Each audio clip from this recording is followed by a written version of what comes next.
The sound of a child screaming can shatter glass. But in the most exclusive restaurant in New York, it was shattering a Mafia don's patience. Riccardo Moretti had a gun on the table, a terrified staff trembling against the wall, and a 3-year-old son who wouldn't stop crying. Everyone thought someone was about to die. Then, a nobody waitress walked right past the armed guards. She didn't tremble. She didn't beg. She just picked up the crying boy, looked the most dangerous man in the city in the eye, and delivered 7 words that changed everything. He isn't being a brat. He just needs a mom. What happened next? You won't believe the secret she was hiding. The crystal chandelier at Il Destino vibrated.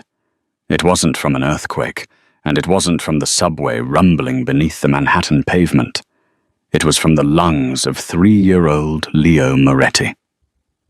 The restaurant was silent, save for the child's piercing wails.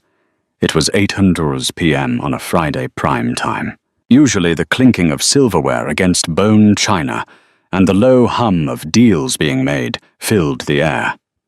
Tonight the air was thick with a terrifying, suffocating tension. At the center table, the king's table, sat Riccardo Rico Moretti. Rico was 32 years old, wore a bespoke Brioni suit that cost more than most people's cars, and had eyes like shattered ice. He was the capo of the Moretti crime family, a man who had dismantled rival syndicates with a fountain pen and a silenced pistol. But right now he looked defeated. "Leo," Rico growled, his voice low and dangerous. "Basta. Enough." No. I want no." Leo screamed, sweeping a plate of untouched truffle risotto off the table. The ceramic shattered loudly against the marble floor. The entire restaurant flinched. The maitre d', a sweating man named Marco, approached with trembling hands. "Mr. Moretti, is everything perhaps a different dish for the young master?" Rico slowly turned his head. The look he gave Marco could have curdled milk. "He doesn't want food, Marco. He wants to torture me. Do I look like a man who knows how to stop a toddler?"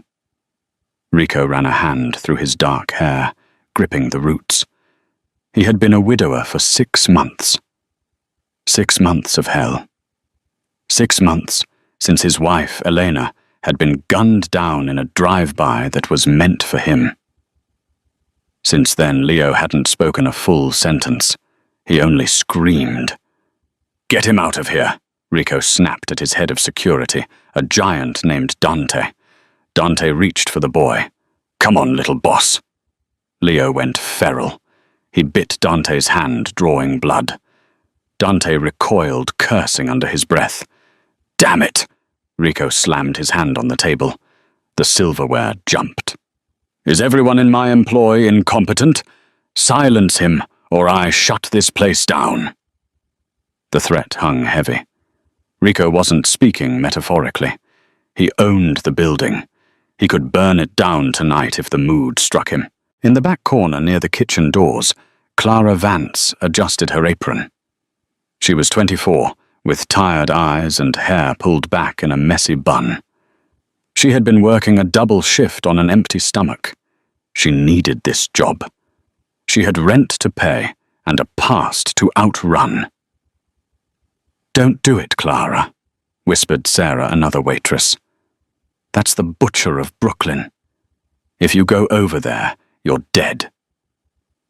Clara watched the little boy. She didn't see a brat. She didn't see a Mafia heir.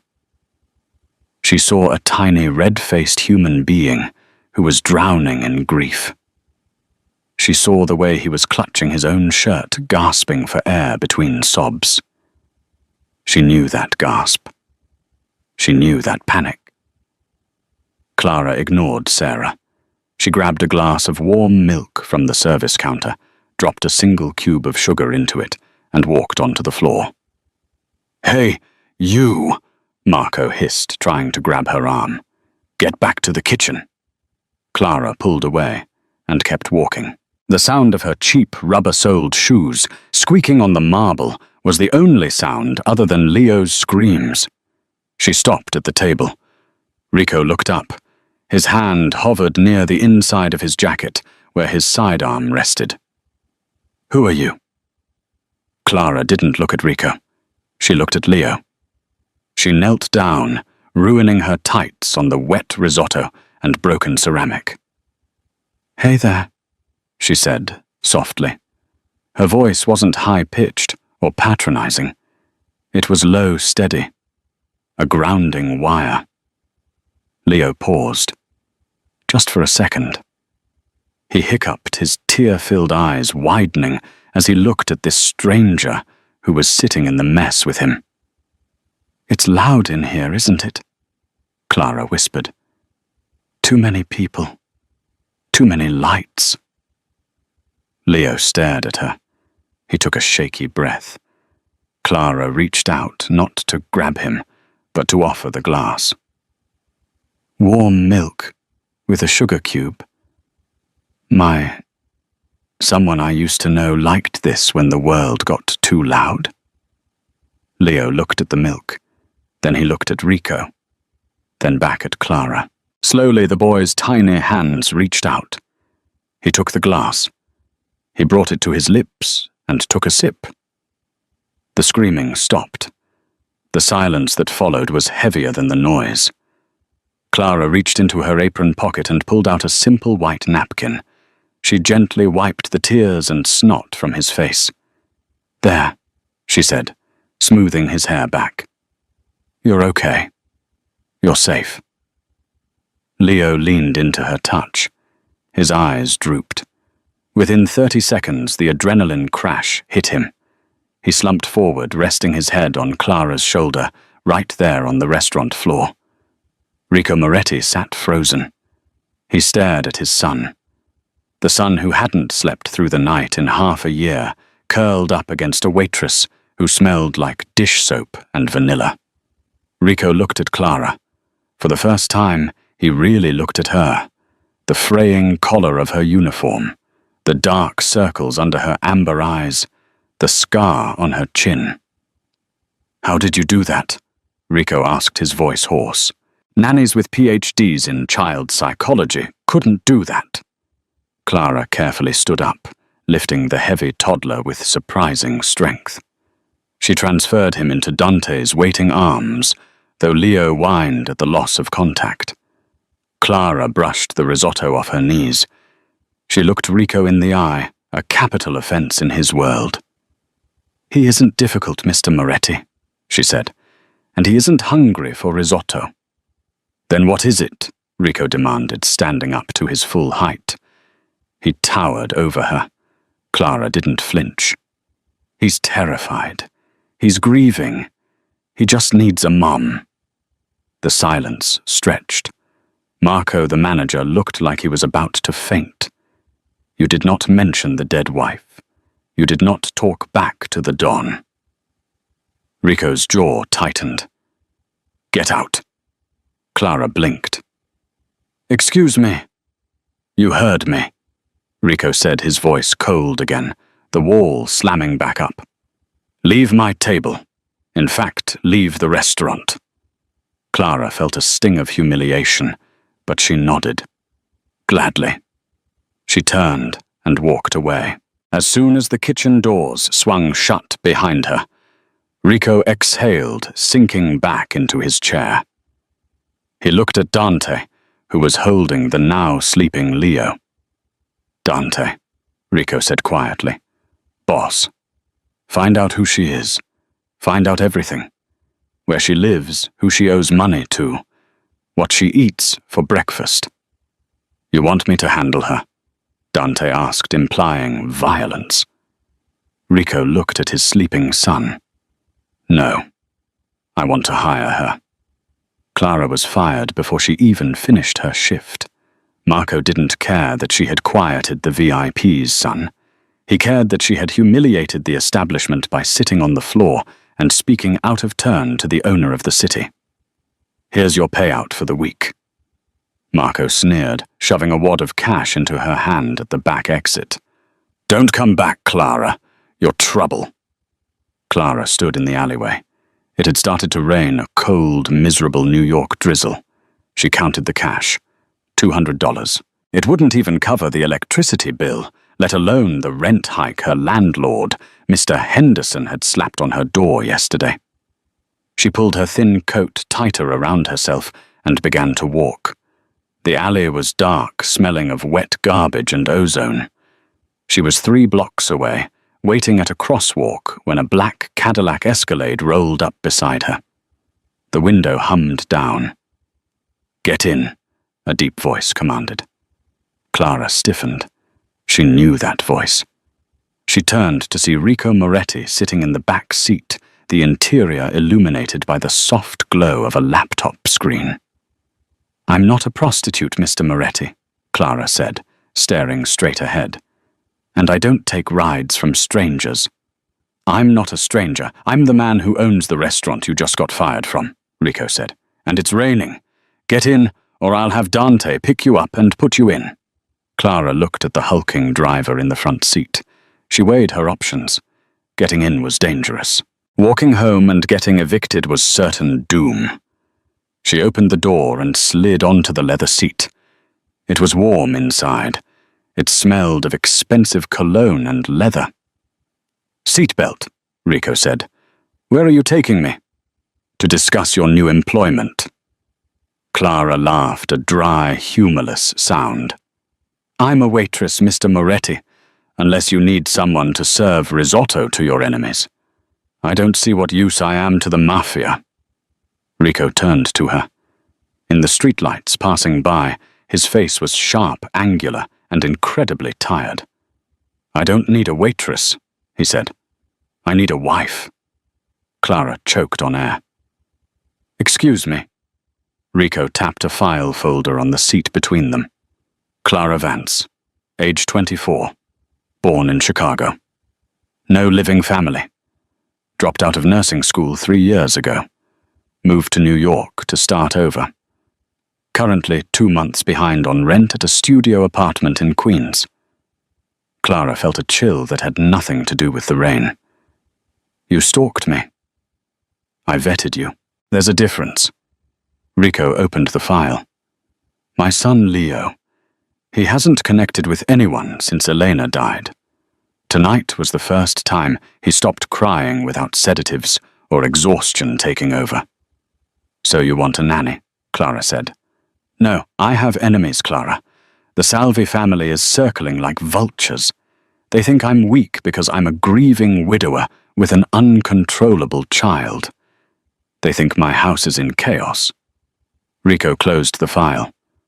"I need to show them stability. I need to show them I have moved on. I need a fiancé to appear at the upcoming peace summit in 2 weeks. And Leo needs... he needs whatever it is you did tonight." "This is insane," Clara whispered. "I can't pretend to be a mob wife." "The pay is $10,000 a week," Rico stated flatly, "plus a signing bonus of $50,000. Your debt's wiped clean. Mr. Henderson and his eviction notices disappear." Clara's mouth went dry. $50,000. That was freedom. That was a new life.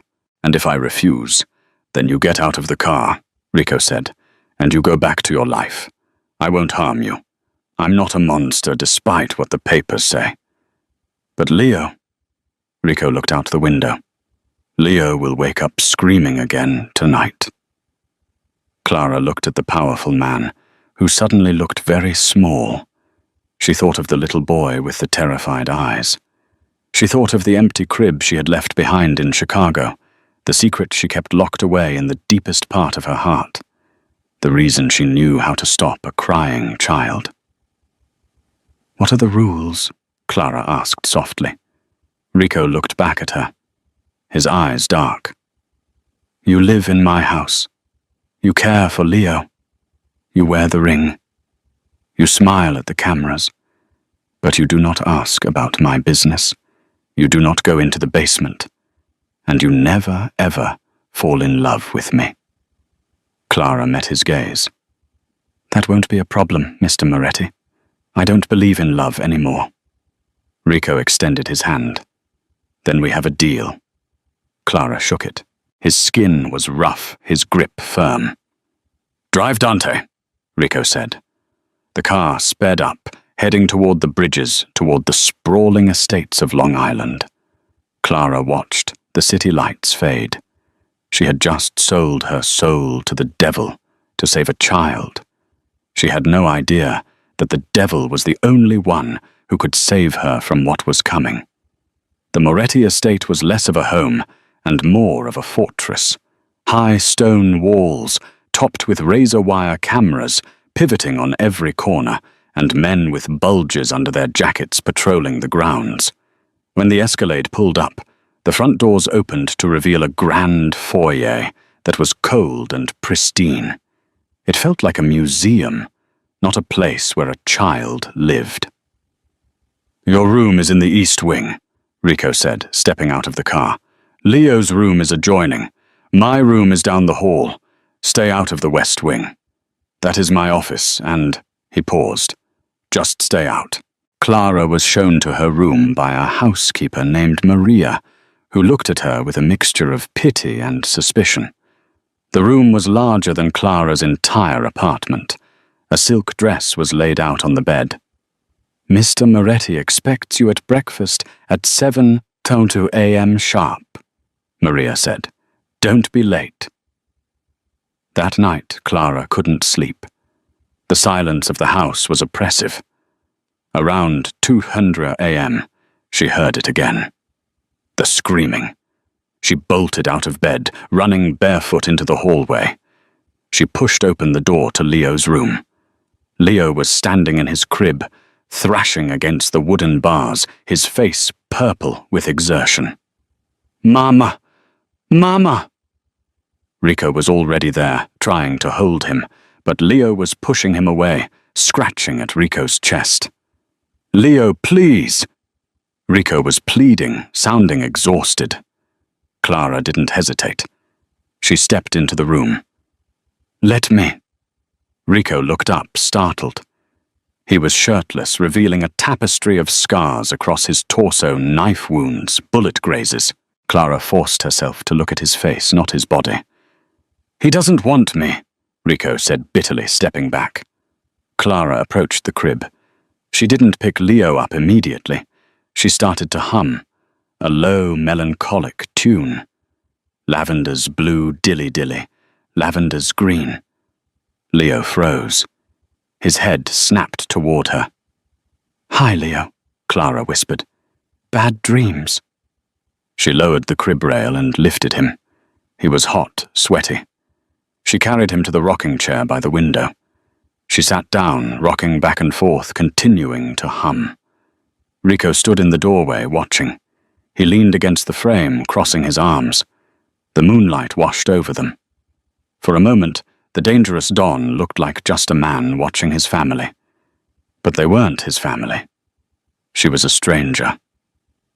Where did you learn that song? Rico asked softly once Leo's breathing had evened out. Clara kept rocking. My mother used to sing it. You have a magic touch, Clara. It's not magic, Clara said, her voice tight. It's grief. I know what it feels like to wake up looking for someone who isn't there. Rico walked into the room. He stopped a foot away from the chair. The tension between them shifted. It wasn't hostile anymore. It was charged with something else. A shared understanding of pain. What happened to you, Clara? Clara looked up at him.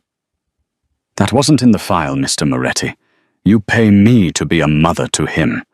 You don't pay me to share my history with you. Rico stared at her for a long moment. A flicker of respect passed through his eyes. Touché. Go to sleep, Clara. Tomorrow the tailors arrive. We have to make you look like a Moretti. He turned to leave, but stopped at the door. And call me Rico. If we're going to lie to the world, we should at least get the names right. The next few days were a whirlwind. Clara was poked, prodded, dressed in silk and velvet. She was taught how to walk in stilettos, how to hold a wine glass, how to smile without showing teeth. But the real work was with Leo. She spent hours on the floor with him, building block towers, reading books. She learned that he loved dinosaurs and hated peas. She learned that he was terrified of loud noises. She also learned about the house. One afternoon, while Leo was napping, Clara wandered down the hallway. She found herself near the west wing. The door was heavy oak, slightly ajar. She knew the rules. Stay out. But curiosity was a dangerous thing. She pushed the door open. It was a study. Dark wood leather books. But on the wall was a massive painting of a woman. She was breathtakingly beautiful with dark hair and Rico's eyes. Elena. Under the painting was a shrine. Candles, flowers, and files.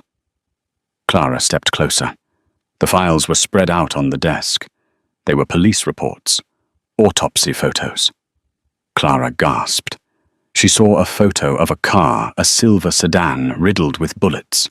Her hand flew to her mouth. Flashback. Chicago. 3 years ago, she was walking home from the clinic. A silver sedan sped past her, chased by a black van. Gunshots. The sedan crashed into a lamppost right in front of her. Clara had run to help. She saw the woman inside, bleeding, dying. The woman had grabbed Clara's hand, leaving a bloody smear. "Protect him!" the woman had gasped. Clara snapped back to the present. She looked at the date on the file. It wasn't 3 years ago. It was 6 months ago. New York.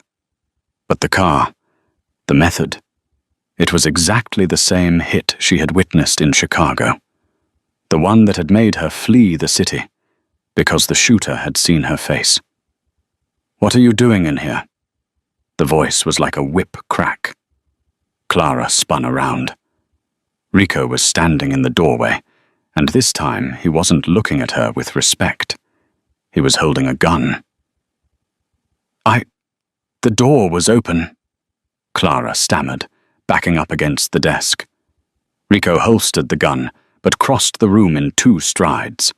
He grabbed her arm, his grip bruising. "I told you, the West Wing is forbidden." "I'm sorry," Clara cried. I saw the photo." "You saw nothing," Rico hissed. He pulled her close, his face inches from hers. His eyes were wooled. "Do you know what happens to people who know too much in this house? They disappear." "Rico, you're hurting me," she whispered. He froze. He looked at his hand on her arm. He let go as if he had been burned. He stepped back, running a hand over his face. "Get out! Go to Leo! And Clara—" She paused at the door, shaking.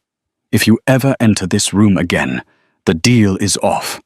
And you won't just be fired." Clara ran. She ran back to the East Wing, her heart pounding. She realized then that this wasn't just a job. She had walked into a web of conspiracy. The hit she saw in Chicago, and the hit that killed Rico's wife. They were connected.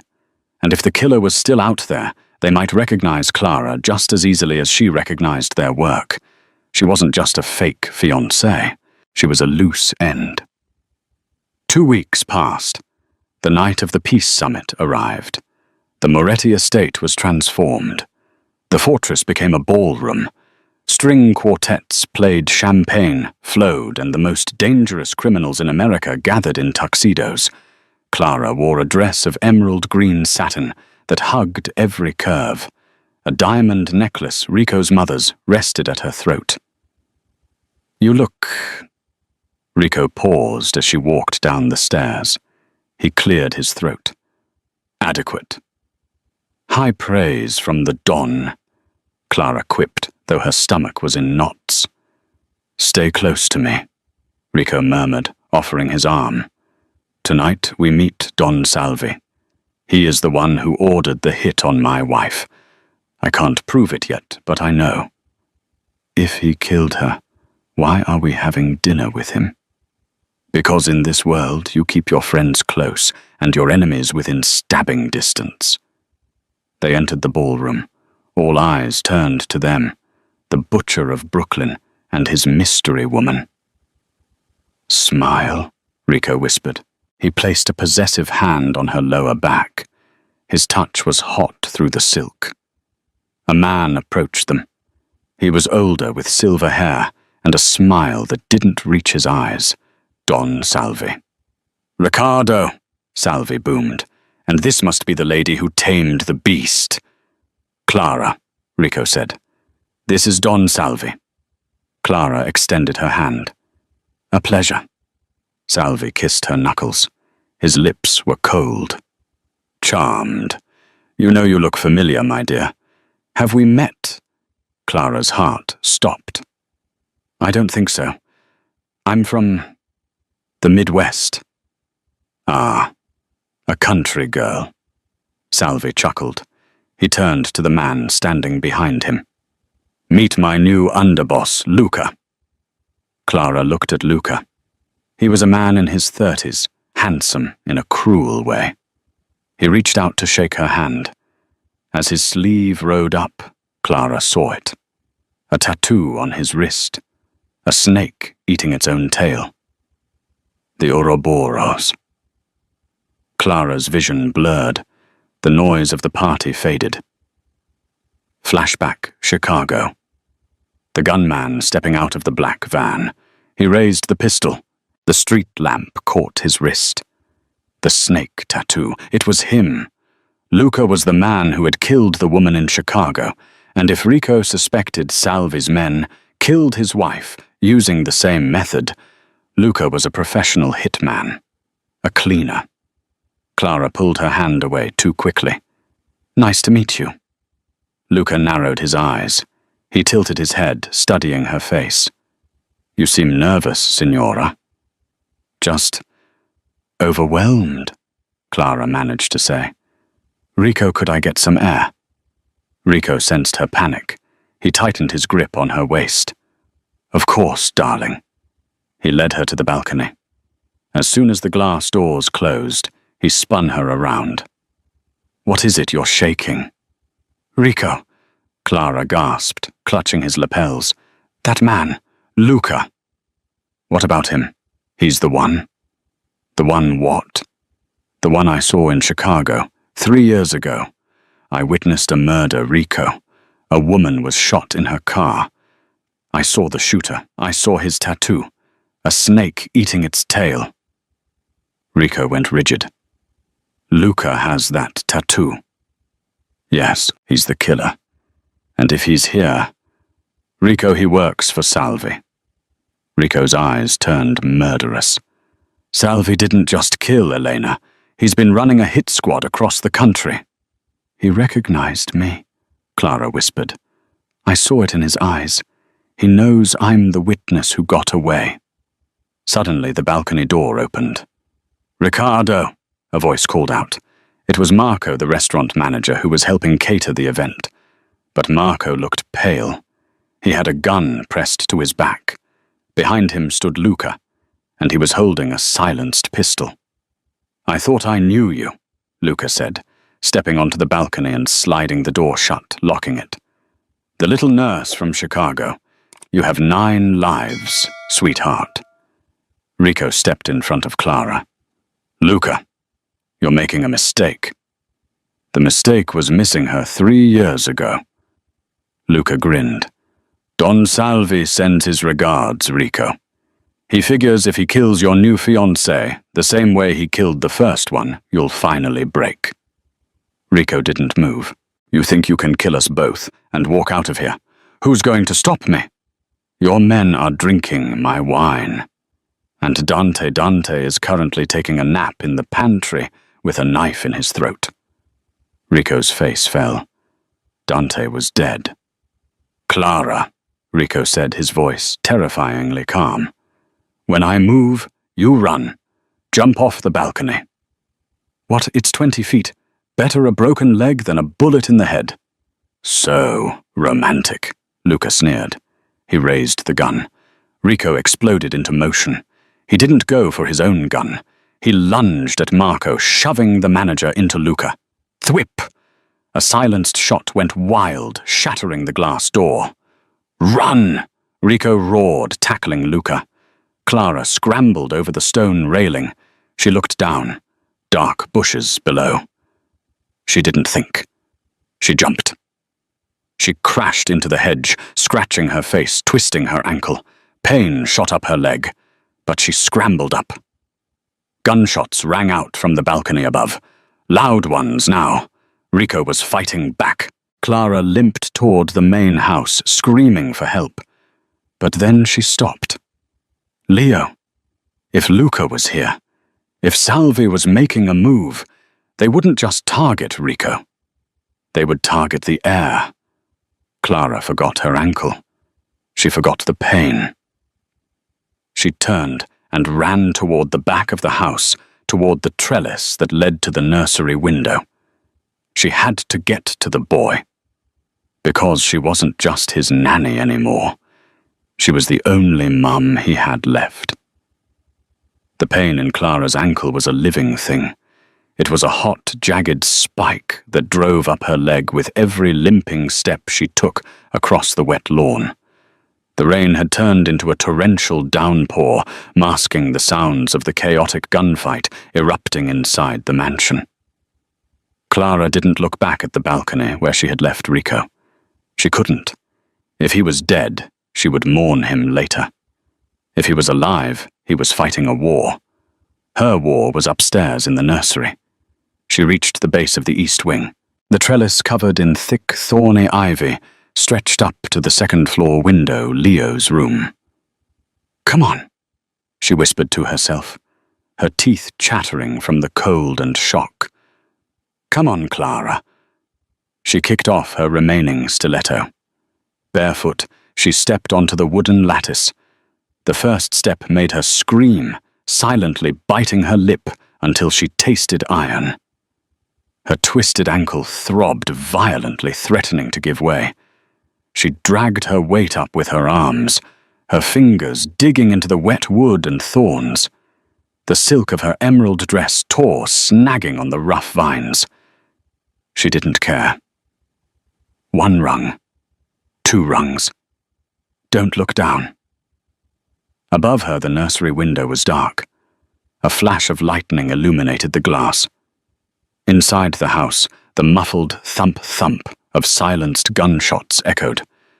They were getting closer to the east wing. Clara reached the window ledge. Her arms were shaking, her muscles burning with exhaustion. She tried the window. Locked. Panic flared in her chest. She pressed her face to the cold glass. Inside, she could see the silhouette of the crib. "Leo," she mouthed. She made a fist, wrapping it in the hem of her ruined dress. She looked around. No rocks. Nothing. She had to use her elbow. She pulled back and struck the pane of glass near the latch. It didn't break. She struck it again harder, putting her entire body weight into the blow. Crack. A spiderweb fracture appeared. 1 more. She slammed her elbow into the glass, screaming through her gritted teeth. The pane shattered inward. Shards of glass rained onto the carpet. Clara reached in, undid the latch, and shoved the window up. She tumbled into the room, landing hard on her shoulder, rolling over broken glass. The room was quiet. Too quiet. "Leo," she whispered, dragging herself up. She limped to the crib. It was empty. The blood drained from her face. Her heart hammered against her ribs like a trapped bird. "Leo." A small whimper came from under the rocking chair in the corner, the same chair where she had sung to him on her first night. Clara scrambled across the floor. Leo was curled into a tight ball, clutching his stuffed dinosaur, his eyes wide and terrified in the shadows. "Mama," he whispered. It was the first time he had ever used that word for her. Clara's heart broke and soared at the same time. She pulled him into her arms, burying her face in his neck. He was trembling violently. "I've got you," she whispered fiercely. "I've got you, baby." Suddenly the handle of the nursery door turned. Clara froze. She hadn't locked it. She had come in through the window. She looked around frantically for a weapon. A lamp. A toy. The door creaked open. A figure stepped into the room, backlit by the hallway light. It wasn't Rico. It was a man in a tuxedo holding a knife. It was one of the security guards. A man Clara had said good morning to for 2 weeks. A traitor.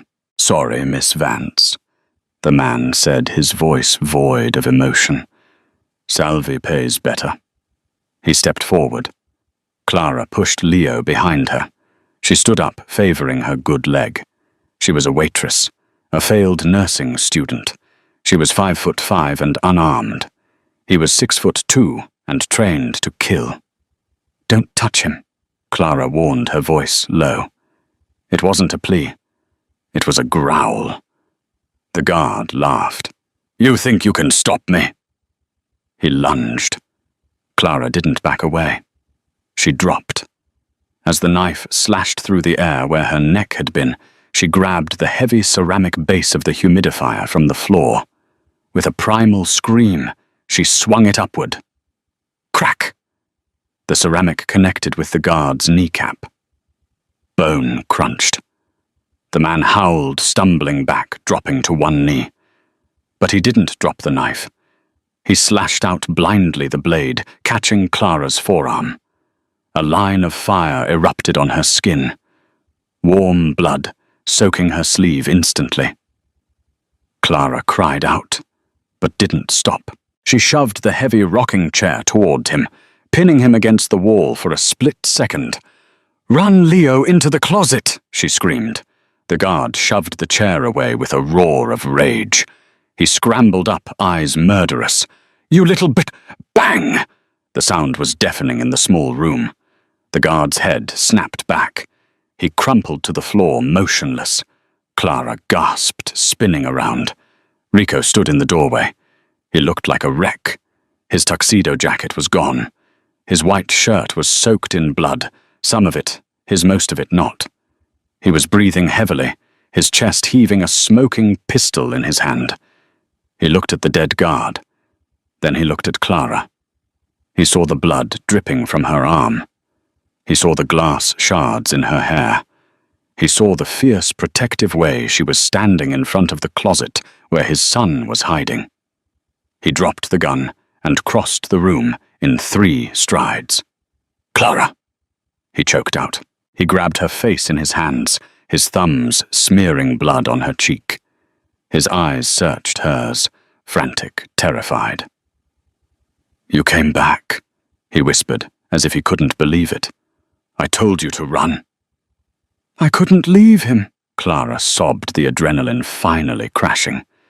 "He was alone." Rico pulled her into his chest, hugging her so tight it hurt. For a second, he wasn't the Don. He was just a man who had almost lost everything. "Boss?" a voice shouted from the hallway. Rico pulled back, his face hardening instantly. It was his loyal lieutenant, a young man named Rocco. "The ground floor is overrun," Rocco said, panting. "Salvi brought an army. Luca is hunting for you. We can't hold the east wing." Rico looked at Clara, then at the closet where Leo was peeking out. "The vault," Rico commanded. "Rico, you're bleeding," Clara said, noticing a dark stain spreading on his side. "Move," Rico ordered, ignoring his own pain.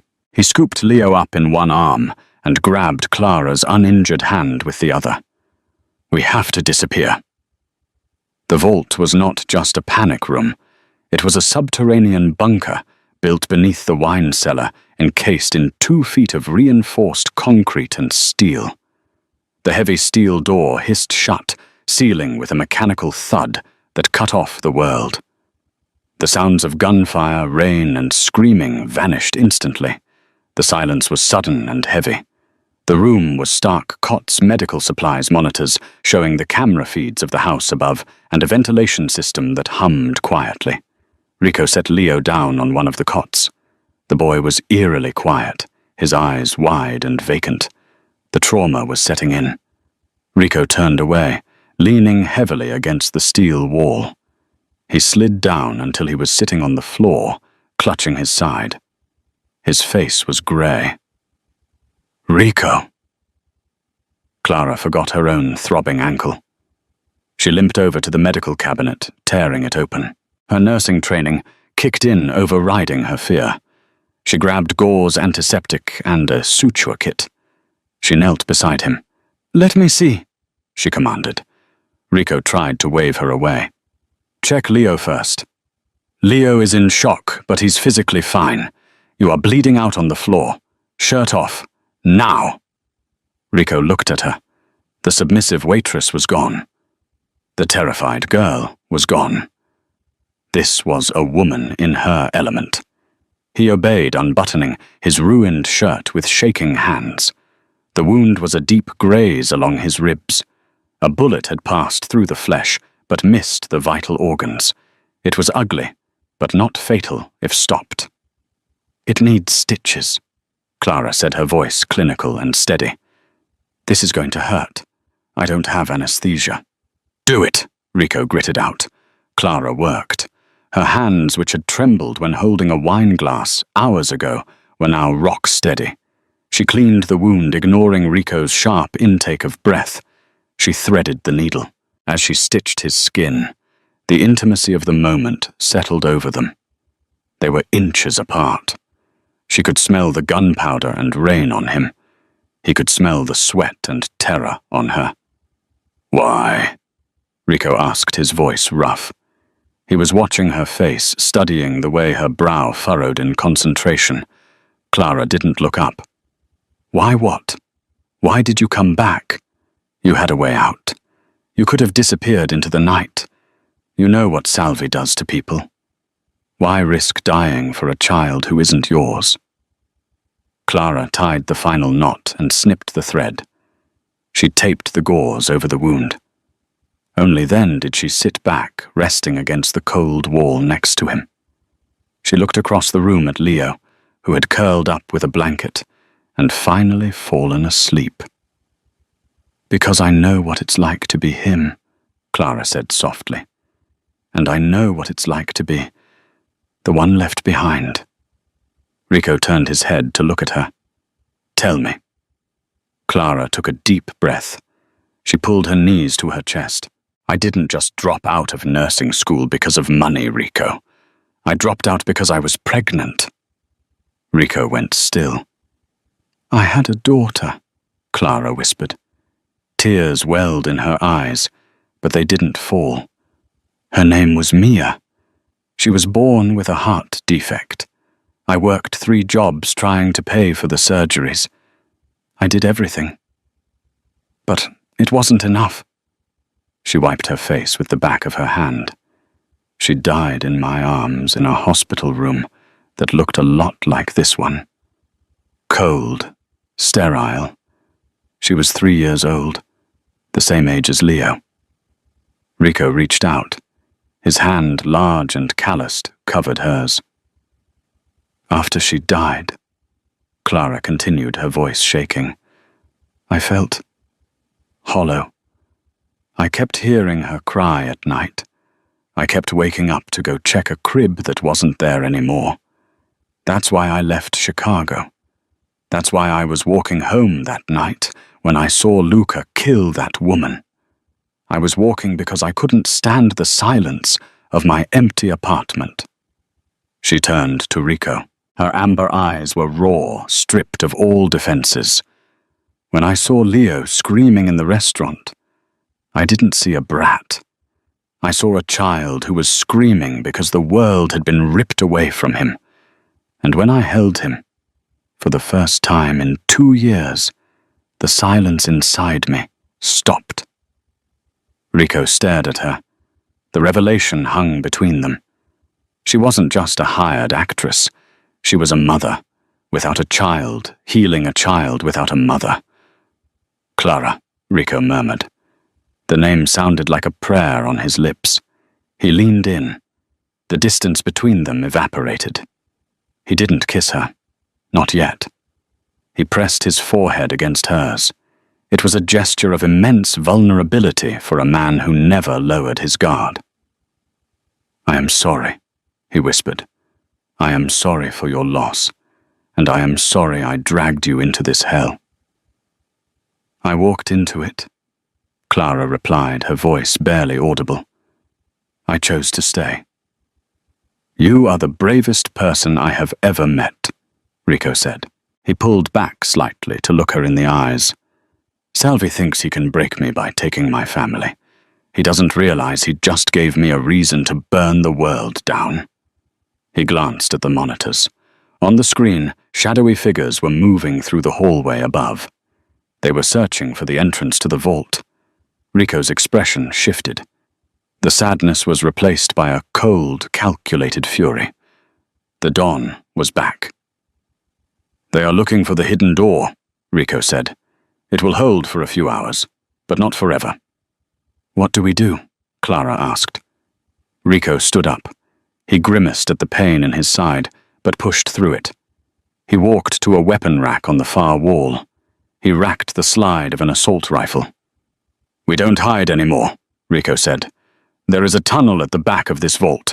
It leads to the boathouse a mile away. I want you to take Leo and go." Clara stood up, panic returning. "And you?"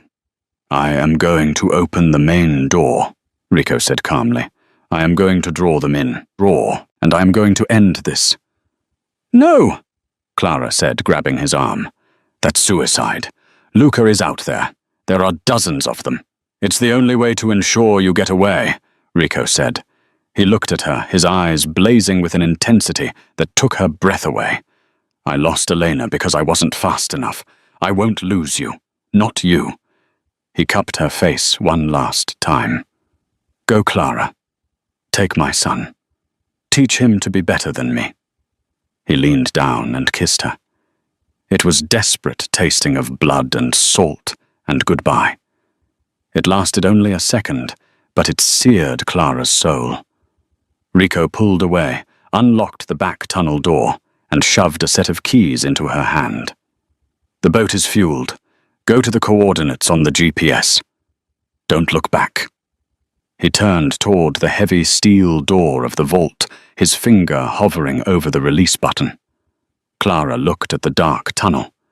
Then she looked at Rico's back. She looked at the monitors, showing the men outside, the men who had killed the woman in Chicago, who had killed Elena, who had tried to kill Leo. If Rico opened that door alone, he would die. Clara realized something then. She wasn't just Mia's mother anymore. She wasn't just a victim of circumstance. She tightened her grip on the keys. "Rico," she said clearly. He paused, not turning around. "Go, Clara." "No." He turned, shock registering on his face. Clara walked over to the weapon rack. She didn't pick up a gun, she didn't know how to use one. She picked up a flare gun from the emergency kit. "You said Salvi thinks you're weak," Clara said, her voice trembling but resolute. "He thinks you're alone. He thinks he's hunting a wounded animal." She looked him in the eye. "Let's show him he's wrong. We don't split up. We fight. Together." Rico looked at her. Really looked at her. He saw the fire in her eyes. It matched his own.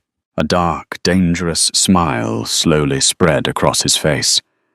"Okay," Rico said. "Together." The steel wheel of the vault door spun with a heavy, rhythmic clank. Rico stood directly in front of it. His assault rifle raised his face, a mask of cold fury. Behind him, hidden in the shadows of the racks, Clara crouched. Her hands were sweating around the grip of the orange flare gun. She had locked Leo in the escape tunnel with a flashlight and his dinosaur. "Count to 1,000, she had told him. Like a game of hide and seek. The vault door hissed. The seal broke. Rico didn't wait. He kicked the heavy door outward. The hallway of the wine cellar was filled with Salvi's men. They were expecting a cowering family. They got a demon. Rico opened fire. The deafening roar of the rifle in the confined space was like a physical blow. 2 men dropped instantly. The others scrambled for cover behind the oak barrels of vintage Barolo. "Suppressing fire!" a voice screamed. It was Luca. Bullets chipped away at the concrete frame of the vault. Rico was forced back, grunting as a ricochet sliced his cheek. He checked his magazine. Low. "Come out, Riccardo," Luca taunted from the darkness of the cellar. "Don Salvi is growing impatient. Give us the girl and the boy, and I'll make your death quick." Rico looked back at Clara. He signaled with 2 fingers. 2 left, plus Luca. Clara nodded. She moved to the edge of the door frame. She could smell the spilled wine, the gunpowder, and the metallic tang of blood. Rico leaned out and fired 2 precise shots. Bang! Bang! 2 thuds followed. "Just you and me, Luca," Rico roared, dropping the empty rifle and drawing his sidearm. "And a leg full of lead." Luca laughed. He stepped out from behind a large shelving unit, his silenced pistol raised. He didn't aim at Rico. He aimed at the vault entrance. "Come out, Clara, or I put a bullet in his kneecap." Rico stepped into the open shielding Clara's position. "She's gone, Luca. Down the tunnel." "Liar," Luca sneered. He took a step closer. The snake tattoo on his wrist seemed to writhe in the dim emergency lights. "I can smell her cheap perfume." Luca's finger tightened on the trigger. He had the drop on Rico. Rico was injured slower. This was the end. But Luca had forgotten one thing. He wasn't the only hunter in the room. "It's not perfume," a voice rang out from the darkness. "It's sulfur." Luca's eyes flickered to the side. Clara stepped out. She wasn't trembling. She raised the flare gun. She didn't aim at Luca. She aimed at the massive, floor-to-ceiling rack of high-proof brandy and cognac directly behind him. "Burn," she whispered. She pulled the trigger. The flare hissed through the air, a streak of blinding magnesium white. It smashed into the glass bottles. Kaboom! The alcohol ignited instantly. A wall of blue and orange flame erupted, exploding outward like a dragon's breath. The force of the blast knocked Luca forward, singing his hair and clothes. He screamed, blinded by the flash and the sudden intense heat. He flailed, firing his gun wildly into the ceiling. Rico didn't flinch. He walked through the heat, the flames dancing in his dark eyes.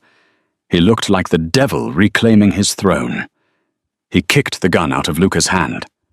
Luca fell back, coughing, clutching his burned arm, looking up at Rico with pure terror.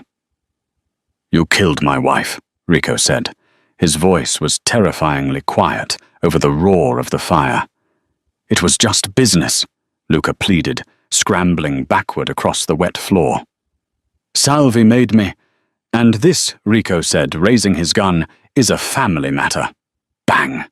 The echo lasted longer than the shot. Luca went still. The fire was spreading fast. The heat was becoming unbearable. The sprinklers finally kicked in, drenching the cellar in a hiss of water and steam. Rico stood over the body for a second, then turned. He holstered his weapon and looked at Clara. She was standing amidst the broken glass and smoke, the spent flare gun hanging at her side. Her emerald dress was ruined, her face smeared with soot, her hair wild. To Rico, she was the most beautiful thing he had ever seen. He walked over to her, ignoring the pain in his side. He didn't say a word. He simply wrapped his arms around her and lifted her off her feet, burying his face in her neck.